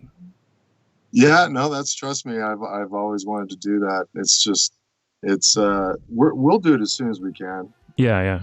We'll do it as soon as we can. It's just logistics. And, for sure. Yeah. It's just being able to get together is all it is. Right. So we didn't really talk about this yet, but you also you mix live sound. So you do like corporate gigs, you do live shows, your sound mixing. You also do production. You mix albums. You mix a number of albums. We didn't even talk about that. You said 40 plus albums since 2004. A few of the ones I was able to find: Concrete Funeral, Death God, Stab Twist Pull. That's a kick-ass band. State of Demur, Vile Insignia. Are you still working on any albums right now? Producing any albums right now for people? Mixing albums? I just finished. Well, a couple months ago, I finished a new Chained by Mind record. Oh, okay, great. Yeah. I'm not sure what their plans are. I think they've everybody's put their release plans on hold and stuff, right? Sure. But, yeah. Fair enough. And then I mixed I mastered a track for Quarthon and the boys. I can't say too much about it because I think it's a new band. Sure. But I did that like last week, and that was kick ass, man. You're going to see some rad stuff come out of the reserve here in a minute. Nice. It was really impressive. And I just got to master it too, which is fun because not doing all that hard work up front. Right. So yeah, mastering. So you have the single track, and then you're messing with the one single track, right? Yeah. Well, I had them send it to me in stems, so okay. It's basically just groups of things, so that I could just get it perfect. But gotcha. But essentially, like I took what they printed as their mix and started from there, and gotcha. And essentially just doing the overall song, not each little individual track. Yep, that makes sense. Sweet, dude. Yeah, and then we mentioned earlier in the interview, you were talking a little bit about Kyoktys. So you've done a ton of Big Nate Productions. So if you go to Big Nate Productions, there's Facebook. You have a website as well. Is it bignateproductions.com? Yeah. Yes. .com. You and it's Nancy. Who else is part of your team, Nate? That's pretty much it, really. I mean, for the you nailed it, Wally. There we go. Yeah, the full timers. But my buddy Richard Eaglesham, he was always like my stage manager and stuff like that. And, right. And Corpsey from Stab Twist, and he's a good pal of mine. He's always helped out at all the shows and stuff. You mentioned stage manager. Being a stage and production manager for Kyoktys Fest, is that what got you into all this festival organizing? Was that your start doing all this kind of stuff? Kind of, because I got into Kyoktys because I got to work. I started in backline, so I work for a backline company. They provide all the instruments, drums, bass amps, for these big productions. And I got to do backline for Monsters of Rock. Oh, okay. And that's kind of what I followed those guys around, those stage managers, and kind of like a lost puppy. And that's what made me gain the courage to talk to Therese about working with her. And then she was down and hired me on, and I think we did more than 5 shows, but probably a dozen Scarab productions. And then, having seeing it firsthand in the back room made it where, like, Calgary Metal Fest itself kind of just started out as a big excuse to have my birthday party. It was just all my buddies that were on tour and stuff. I was just like, you want to play this weekend? And, so it was all just kind of local bands, and then the second one, I luckily scored some touring acts, and it kind of exploded and went to 80 plus bands. Nice. Like in 1 year. That's a similar story that Jesse Valstar had for Armstrong Metal Fest. They just had a party in his co-founder's backyard, parents' backyard. Like, they had an acreage, so they just had a party in the backyard, and it got out of hand. And the parents like, you can't do it here anymore. It's a great story. He told it on an interview I did with him, and it's an awesome story. Should bring him on this show to tell the story again. But and like, so he went and got the arena in Armstrong instead. right. And then the story gets better because he had to like fight with the town council, and there's a bunch of angry people in the town, a small town, about a metal fest coming to their town, and it's a killer story. Yeah, it's a really, really good story. I want to pull this up. I bet they miss it now. yeah, no kidding. Yeah, because they ended up loving it, right? Because they hated it, but then they loved it. It's like, oh, this brings a bunch of money into the town, and it's a bunch of business. So speaking of festivals, you're wearing the Calgary Metal Fest T-shirts. You're raising money for Make-A-Wish Foundation as part of the festival? Is that what this is? Yeah. I mean, I'm such a dick. My wife is obviously part of all of There she is, yeah. That's my wife on the right, Jay. Right. There. She's a huge part of Big Nate Productions. and your fake wife on the left here. Oh, fake wife.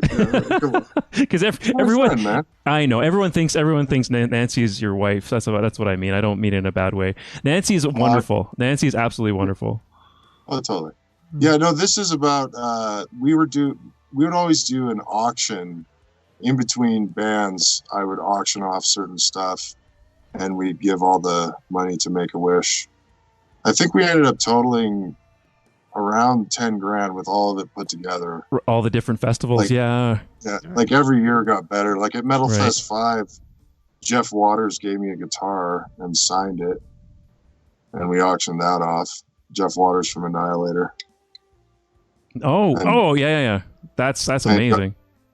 I got some pretty good money for that, and that was a good year. I think that was like, I can't remember. I'd have to go look at all the numbers, but yeah, it was really, that was the cool part about all that. Kind of, makes all the frustrating parts worth it, right? To be able to do that, help people, give back, right? And I mean, you're a bit of a baller, right? Look at this. Oh, that right there is the only time I've ever been in a limo in my life. That was at the YYC Music Awards. Oh, and okay. Got it. So some of my buddies just rolled up in it, and they're like, "Yeah, come back with us." Like, it wasn't even I didn't pay for any of that. I am not a baller. That'd be cool though. Yeah, and there's something I wanted to talk about with you for a while, but we're only going to to talk about for a little bit, because I want to at least review one band with you before you have to go, and you have to go pretty soon here. Is one thing that I think you've showed this on your show a little bit, and on Getting Late with Nate. I have you on Facebook, so you're always sharing this kind of stuff. One thing that is a huge pet peeve of mine is wasting food. I hate when people waste food. Do you have any idea where this is going next? Oh, probably. Yeah. So there's these Facebook groups. There's finally some delicious food. So it's just people doing like gross stuff. Hand sanitizer, beans. and like I don't know if you shared this post in particular, but these are the pages, and you just like, this is like ranch dressing and an Oreo. Yeah. We'll throw up. Right? And then there's like There's food in places it shouldn't be. Food in places shouldn't be. The only reason I know about these is because of you. Otherwise, I would not know these existed. Right there, that one. See? That's fucked up, right? It's a hot dog. It's a hot dog. In the toilet paper thing. Topical.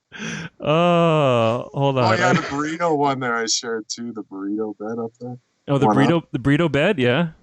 You go up. Well, this is a fake picture, so this doesn't bother me that much because it's not an actual waste of food. That's okay. That's okay. But like the stuff that's like, oh, this is just funny. This is actually funny. Yeah. But it's just like what you mean, though. It's like waste. And this other one is gripping food with force. Gripping with force. Yeah. Simply hot dog, and it's just people crushing food, and it's just like super popular Facebook group, and they just take food and like squish it with their hands. Oh, he's finessing them. Yeah. Slow mo. Oh, there he goes. And they just crush food with their hands. Some of them are videos, some of them are photos, and he laughs. I don't get it. Well, look, he threw it on the ground after. What a dick.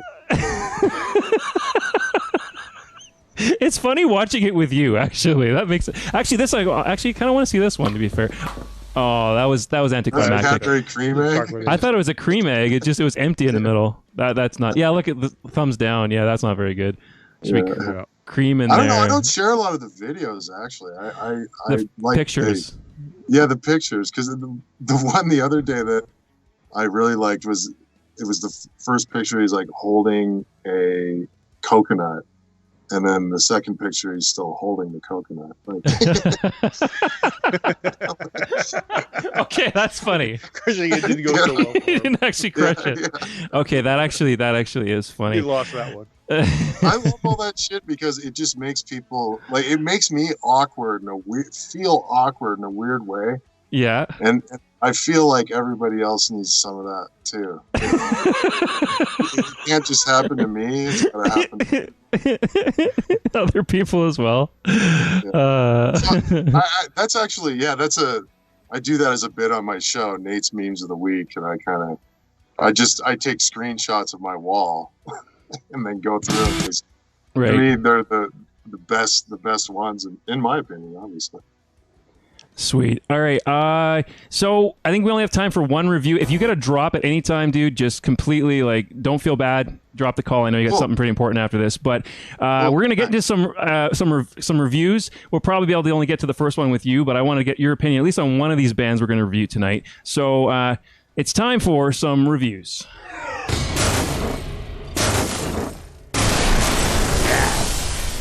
There we go. Time for some reviews. I beat you, man. Can you be my graphics guy? So, we're going to start off with Oshawa's Maitreya. They have a new album called Hyper Reels coming out June 2021. The first single from the album is called Catalyst. They are a progressive metalcore band, and I wouldn't call them flat out metalcore. They actually say in their bio that they stretched past the typical confines of metalcore, and I would agree. I hear a bunch of genres, no definitions. No, you can't define a genre. Don't define a genre. All right. So, and actually, bunch of different influences. Bunch of different influences. So we're gonna check this out with our buddy Nate. They have a video for this music video for this. We'll get through.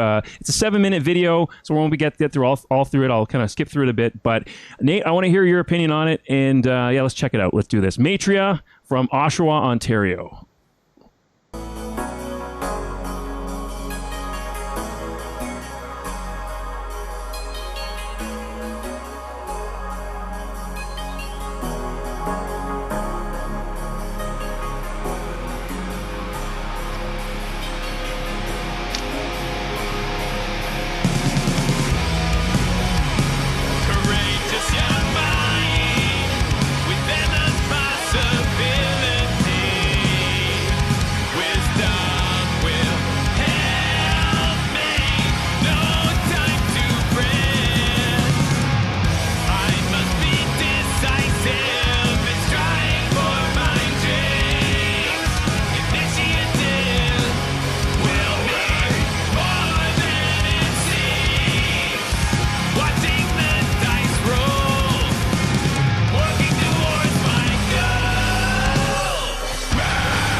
Okay, thoughts so far. Right there, I think it sounds like System of a Down a little bit with his vocals in that part. Did you guys hear that too?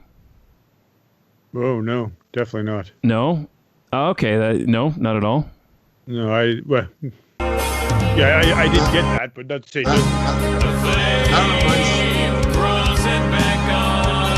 I get a little bit of that. I don't know. Thoughts so far? That reminds me of. Have you ever heard of Textures? Yes, absolutely. That reminds me of that. I dig that. I really like that first Textures album. I just mean his vocal styling in that one part. I don't mean the whole composure in terms of System of a Down. The rest of it, no, not at all. Progressive. It's definitely on that progressive metal side. Harsh vocals were interesting. I want to hear a bit more. Should we go a little further? Yeah, please.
All right, we have some comments in the chat. James Duncan, 1.5 out of 10 for the band. That's his. That's not surprising. James hates everything though. That's his feeling. Textures is 10 out of 10. Yeah, of course. James Duncan says excellent, but then he says 1.5 out of 10. So I don't know. Maybe he liked it, and then there was a part where he didn't like it. So maybe that's what happened. So far. Doesn't seem to be a chorus, but we haven't gotten that far into it. It's a 7-minute song. There's lots of changes in it. There's some stuff I like for sure, but it's a bit to digest. I wanted to say, anytime you see a drummer over 250 pounds, I get excited. This is always like anybody who is that good at drums and that big, it's always rad. Sweet. All right. I want to check out just a little bit more. I haven't quite. Let's let it rip, man. Yeah.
Okay. All right. So, thoughts? I think I'm going all over the place. I love breakdowns. I could watch a band do breakdowns and nothing else all day. Right. I love that shit. Yeah, I think they're a band you'd have to really listen to a bit. I think a quick snippet and watching a video like this is not going to really do it justice because there's so much change in it. You know what I mean? It's not instantly catchy. It's there's a bunch of songs in there that I like if it was like its own song. So it's hard to pin down for me. That's pretty typical of anything that has a progressive label on it, right? True. I mean, usually true. There's something you got to listen to the whole thing end to end, not just little chunks here and there. Right. Well, go ahead. Definitely not easy listening. Well, parts of it actually were. It started out pretty easy listening. Then For sure. It drastically changed.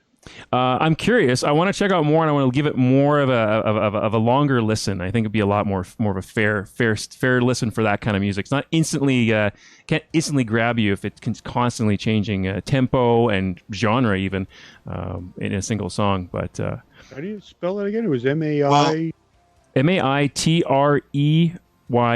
Maitreya. I think is how you say it. I mean, this might sound lame of me, but like, I kind of had to force myself to like Slayer. Like when I first heard it, I wasn't a huge fan.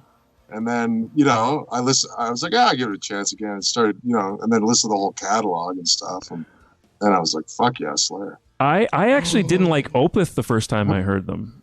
When I first listened, I didn't like Opeth till I saw them fucking at Red Rocks. And then they totally won me over. A metal buddy of mine, like burnt a CD for me back in the day, and he's like, this band's great, and it had a bunch of other bands on there, Opeth. So I just listened to the Deliverance, I think, and I listened to that song. I'm like, he's like, you didn't like it? Like, he's like, what? It's like they're the best band ever. I'm like, okay, and I gave it like 10 more. Is my band like that? Yeah, like 10. Gojira, there you go. Yeah, anyone in the chat? I saw them live. This was the first time I ever heard them, and nope. Yeah, no. Yeah, we really like them. Right. Anyone in the chat have a band like that they didn't like at first, but then they grew on them? And I think Opeth is a good example too, because the music, there's so much variety in it. It's a long song. They changed genres through a single song. So yeah, you have to really take it in for a while. So I think that's the genre of music, and a short review like that, we can pull out some cool things. Like, I actually liked the vocals that I said were System of a Down like or whatever. I actually really liked those clean vocals. I thought they were pretty cool in that part. Yeah, me too. There's a lot of talent there, guitar work, drums, the music video production looked great. So definitely curious to check out more, and I don't think it's a genre that lends itself to a short review like this very well. So all right, so do you have time for one more, Nate? Sure. One more review? All right. So the next band we're going to take a look at is Toxic Ruin. And their song Ritual Rebirth. They are from Sheboygan, Wisconsin. And they infuse their energetic thrash metal assault with death metal brutality and clinical technicality. As signed with M Theory Audio on their second full-length release album, Nightmare Eclipse. So they've just been signed to M Theory Audio. That's awesome. Nightmare Eclipse is due for worldwide release later this year. The first taste of the bludgeoning to come is this song, Ritual Rebirth. Okay, that's their spiel. I got to watch a little bit of this before the show, before we decided to review it, and I already dig it. So I'm curious to hear what you guys think. And they've just been signed to a label, so there's gonna be some talent here, I think. All right, let's check it out. Let's do this. May cause seizures. Okay, warning everybody. Seizures coming. A lot of warnings in tonight's episode. That was Jason. Lots of warnings in these episodes. In tonight's episode. Yeah. Warnings on Nate's show, warning on the pizza police. They're not actually police.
Okay, I'm freaking windmilling in the. I don't have hair to do it, but I'm doing it right here in my seat. So obviously, I'm a fan. Yeah, that hits so many friggin' bells for me. Hey, who doesn't like some good old fashioned thrash? I mean, right. All that whole stuff you just read out, but I just heard thrash. Yeah, that's true. I love that boot stomping fucking bass tone. Yeah. Awesome. So as a producer, is there anything, as a person who mixes music, is there anything you can pull out of this that's interesting, or is it just basically this is how you would mix a thrash album and that's it? Well, I don't know if it's how I do it, but it doesn't matter what I do. That's true. That's true. What they did is awesome. I mean, I don't know what more you'd want. Right. Fair enough. Yeah. The bass. I'm listening for the bass now.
Fucking sick.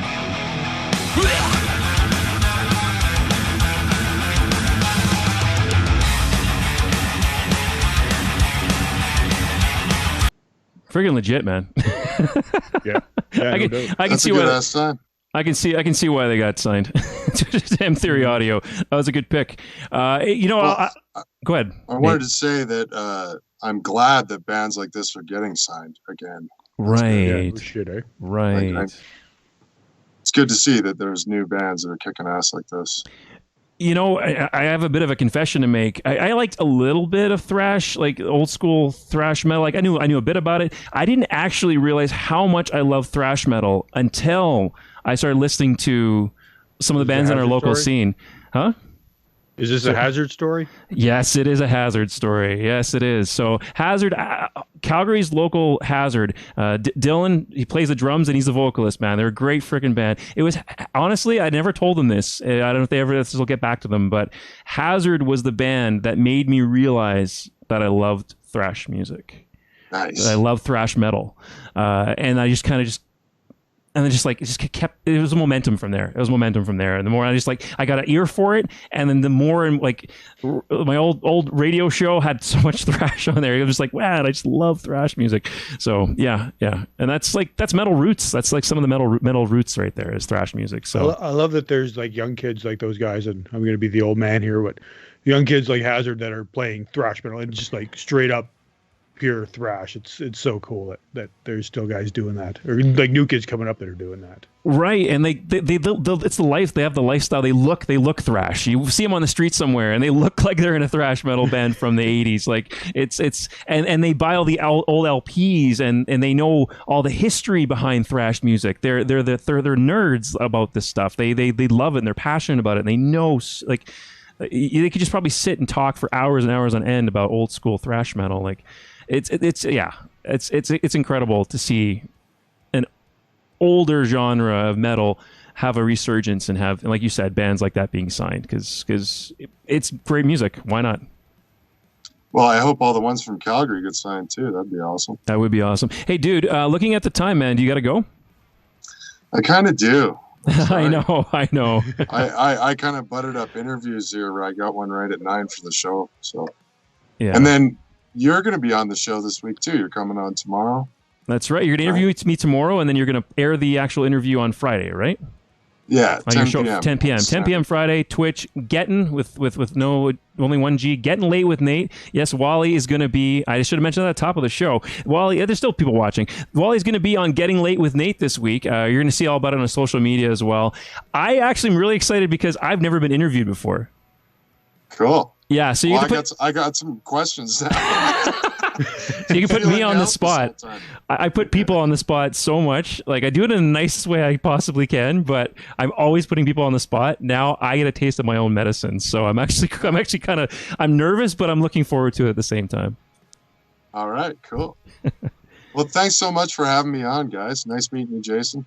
Yeah, nice meeting you too, Nate. Thanks, Nate. Yeah, good talking to you, dude. Peace. Talk to you tomorrow. And yeah, can't wait to be interviewed. And you were awesome, man. Thanks, you did great tonight. All right, have a good night. Everybody in AI land, thanks to all you watching.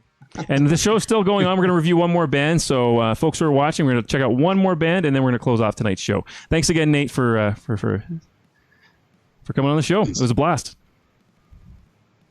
Sweet. Okay.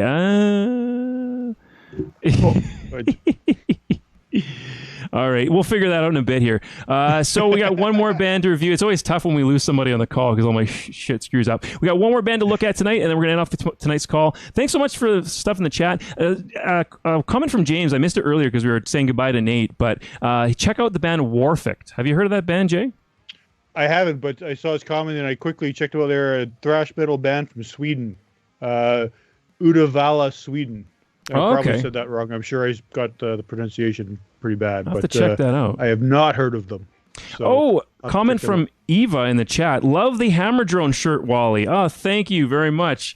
I just picked this one up actually recently. They had a sale. They had a big sale on their Bandcamp page. They're trying to raise money right now. So if you want to help them out, go buy some of their music support them on Bandcamp, buy their music. They might have some more merch still left over. Check that out. Hammer Drone they're trying to get their next album or EP professionally recorded and mixed. So I think they do a lot of stuff on their own. They're trying to get professionally mixed. They're trying to spend some more coin on this to get something really cool put together. So yeah, I wanted to support them. So I definitely got myself some Hammer Drone merch to support them. And you're totally right about Hazard. They're great. Yes, they're absolutely fantastic. They're one of those bands that I think, well, they actually did get signed. Hazard is signed now to a label. What label are they signed to right now? A smaller label, but they did get signed. They're a band they're one of those bands that definitely could be huge. They could be massive. The talent in that band and how they sound, they could be massive. And there's Jay. Oh my God. I'm just gonna put you up there. There we go. Jay's gonna be huge and take over the whole show. Okay, so we have one more. We have one more band we're going to check out for the review segment tonight, and then we're going to close off tonight's show. Right after that, we're going to talk about some awesome episodes. I got a ton of really cool episodes planned and great guests coming up, so we're going to talk about that right after the last review. And again, subscribe to us on YouTube if you can, and we're trying to get more subscribers on YouTube so I can have a proper URL. So please subscribe to us on YouTube. Search for Wicked Wally Webcast. We're live on Twitch. Follow us on Instagram. There's clips on there of the show, so even if you missed the show, you can check out some of the highlights, some cool stuff there. We're going to be more active on Instagram, and very soon you want to tune into our Instagram because we are going to be starting our merch promotions. So we're going to have a big merch giveaway. So I haven't officially put that together yet, but we're going to be having a giveaway on Instagram for our new merch lineup, the Wicked Wally merch. So if you like the logo, you like to look at the show, imagine wearing that on your body. I think the stuff looks really good. Really good. I think it turned out really well. So we're going to be doing that soon. So you follow us on Instagram to do that. Anyway, one more band to check out tonight. Montreal's Maudiir. Maudiir. They have a new single. Gonna be heavy as fuck, isn't it? Yes, exactly. Metal out of Montreal is usually pretty fucking heavy. And the name's Maudiir. So I'm probably saying it wrong, but Maudiir. Spirit of Sulfur is the that's not going to work. Is the name of the song, and they have influences from Children of Bodom, black metal influence, and Nate's not here for this, but I was going to say Nate as a bass player would appreciate. There's a quote from the artist. The song we're going to listen to was written around the bass part. He wrote the bass part of the song first. And then the whole song came from it. So that's something I think Nate would appreciate. But he had to take off for an interview he's doing for his show. That's not a problem. Anyway, so we're gonna check it out. It's heavy, but it's got a bit of a catchiness, and I think it's that Children of Bodom influence. Yeah, I was just gonna say, if there's Children of Bodom in there, then yeah, it must have something like that. Yeah, so there's a bit of a catchiness to it, so it does catch my ear. It's just a picture. It's not a really cool. It's not like a cool looking video, but we'll check out a little bit of the song just to give you a taste, and I think it's worth checking out. Worth checking out. A lot of times these one person projects are okay. Oh, is this a one-man deal? Yes, it's a one-person project, solo project, and usually, not usually, but sometimes they're good, but they're missing certain elements, like maybe the drums aren't as good or this. I think it's got everything it really needs, so let's check it out. Here, we'll turn that up a little bit.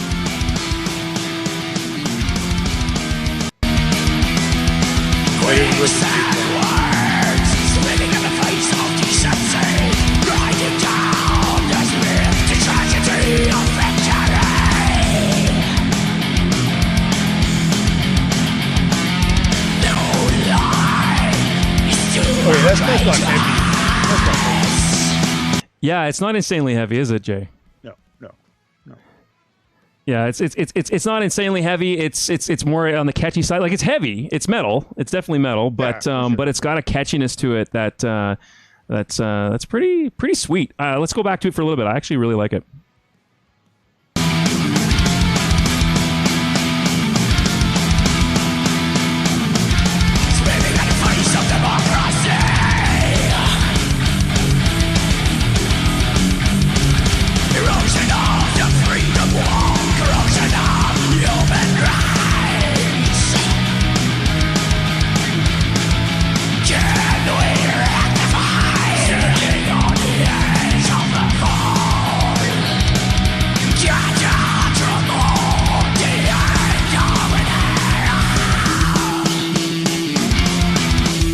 Oh, nice.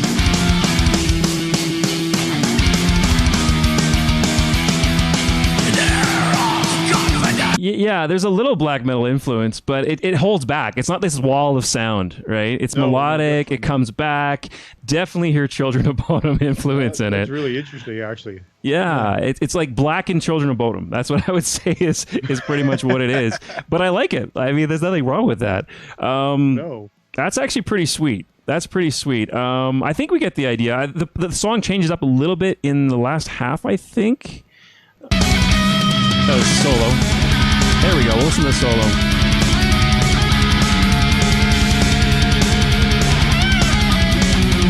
There's that bass. That the song was written around the bass part. The artist says. Yep. So.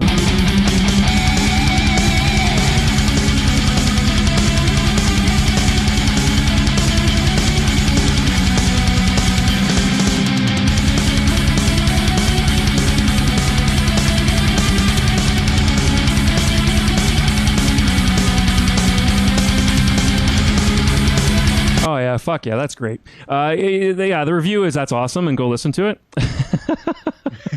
That kicks some serious ass. So yeah. How do you spell that? I'm trying to read their name, and they've totally got a good black and metal logo that I can't decipher. Maudiir.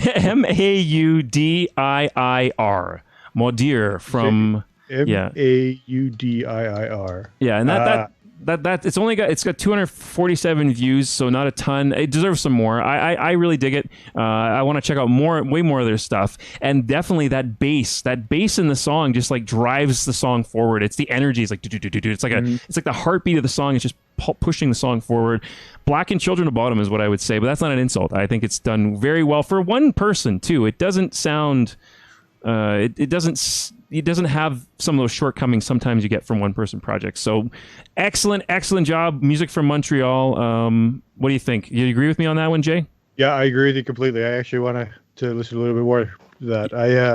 I'm not usually a fan of anything blackened, but right, kind of gets your head going and your foot tapping. And Absolutely. I'd like to listen to some more of that. Right, and too bad Nate missed that one. I think he would have dug it, especially with that bass line in there. That would have stood out to him. But anyway, so that's pretty much what we have for tonight's show. I'm going to go ahead and talk about some upcoming episodes. Wally's been busy. I've got a bunch of stuff planned. Whenever I take a week off is when it was my chance to catch my breath, which I did last week. It's my chance to catch my breath and plan some new awesome shows and awesome content and awesome cool things for you. So in that week when I'm not on the air, that maybe one every 8 episodes, I'm busy. Trying to make things better, and Jay can attest to that, right, man? Yeah, there's been many co-host team meetings for Wally driving stuff that he's doing with the show. So lots going on behind the scenes. Lots going on behind the scenes. I don't know. I love doing this stuff. So, all right. So what's coming up next on the Wicked Wally webcast? We have a number of awesome shows. So February the 24th is our next show. Yeah, that's right. Yeah, February 24th is our next show. The episode I'm titling episode number 18, Star Wars. So again, the show is live. You can tune in Facebook, YouTube, or on Twitch. More subscribers on YouTube. We need more subscribers on YouTube, so please subscribe to us there. Interview with Vis Mystica, a Star Wars-themed power metal band out of Pennsylvania. Talks of their planned 2021 album, Celestial Wisdom. I apologize. Guest host on that one is Montana. It'll be interesting because Montana are Star Trek fans more so, but I do know a little bit about Star Wars. I know actually more than I actually realized. We're going to actually quiz them on the show. We're going to have some Star Wars trivia, and I'm going to see how big of Star Wars fans they really are. So that'll be a fun segment of that on that show. Excuse me. Wednesday, March 3rd, following Wednesday, same wicked time, same wicked channel. We have the Luminary Plot, episode number 19, interview with Calgary's melodic metalcore act, the Luminary Plot. Guest host on that is Vito. They have an incredible lead vocalist. She does an amazing job. Death growl, like death screams, clean vocals, almost like Kitty meets Lamb of God. You know, it's pretty wicked stuff. I was trying to think of another heavy band. Following Wednesday, we have Killborn, episode number 20. Again, Wednesday nights, 7 p.m. Mountain, 9 p.m. Eastern Time. Interview with one of Wally's favorite Sherbrooke, Quebec extreme metal bands, Killborn. Well, it's one of my favorite bands from the underground scene. They blend influences from Fear Factory, Gojira, Black Dahlia Murder, and Decapitated, and more. Jason, you're coming on for that one. They actually hit my top 10 list 2 different years when I was on the radio, so very excited to talk to them, and they've been a huge supporter of my old content and stuff, so love to have them on the show. I started listening to them. They're pretty decent, actually. I'm looking forward to that too. Yeah. I See Aura the following week, Wednesday. We actually reviewed them, and they were so good that we wanted to have them on the show. Actually, I like them. Yeah, I See Aura, Southern Ontario trio that combine the aggressive sounds of gent and modern stylings of alternative metal. Montana's going to be on that. Sorry, Jay, I guess you can be in the chat for that one. Hey, that's okay. I can't do them all. I got Killborn. Montana can have the gent guys. The gent guy. Gent is more your thing. I know. I should have had you on that one. That's okay. And he also the lead on that. He's a natural bodybuilder, so we're going to probably talk about that a bit too. Huge. He's fucking huge. He's not. Jesus. He's smaller than you think, but he's in incredible shape. Episode 22, No Hope for the Lost. Following week, it's Medicine Hat Alberta's genre-bending modern melodic duo, No Hope for the Lost, and Vito's on that. I almost didn't get to say that on time. And then the following week, Let's Get High with Phantom High. Episode 23, we are interviewing frontwoman Peril of Toronto's industrial new metal act, Phantom High. Guest host is Montana on that. Another band you reviewed is coming on now. Another band I reviewed. Yeah, they have the masks and just this crazy, insane aesthetic. It's like 90s new metal meets industrial. It meets pop music. It's just crazy. But I actually was checking out their album. Their EP is their album. The previous album is excellent. I actually dig the album even more than the single. The album's actually really solid. The single's good. After you reviewed it too. The single's good, but the album is like mint. Anyway, and then taking a break after all that, taking a week off to lick my wounds and take a bit of a break. And I will say too. Yeah, and then after that, I might need to take some more breaks. I mentioned on the show before, I've got a daughter, a new kid, a kid coming on the way. Due date sometime in May here. So May 1st is the due date. So once that happens, you might not see Wally for a couple weeks, but this show will continue no matter what. Even if I have to cut back my schedule, there's no way I'm stopping this. We're having too much fun. I've got an amazing team with Jason, Montana, Vito. They've been better than I could have expected, not only on the air but behind the scenes, helping with stuff. So we're definitely going to keep things going. And yeah, some stuff in the chat. Oh, it's you. Oh, James came by. Thanks for coming, James. All right. I can't talk anymore because we've been talking for 2 hours. Hey, how many followers did you need on YouTube to get your special link? 100. Oh, okay. 100, yeah. You're at 49 now, so is it 50? 49. One more. I know. We got to push that. Maybe on the social media and stuff, we got to push that. Like, follow us. Beg for YouTube followers. Yeah, you should make your co-host do that on the social media post. Just put your YouTube at the bottom of every post. That's a good idea, actually. Yeah, that's a very good idea.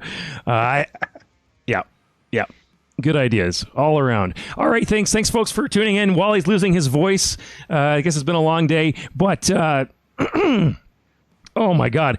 All right, thanks so much. Tune in next week, same wicked time, same wicked channel. I'm going through puberty Bye, here. Everybody.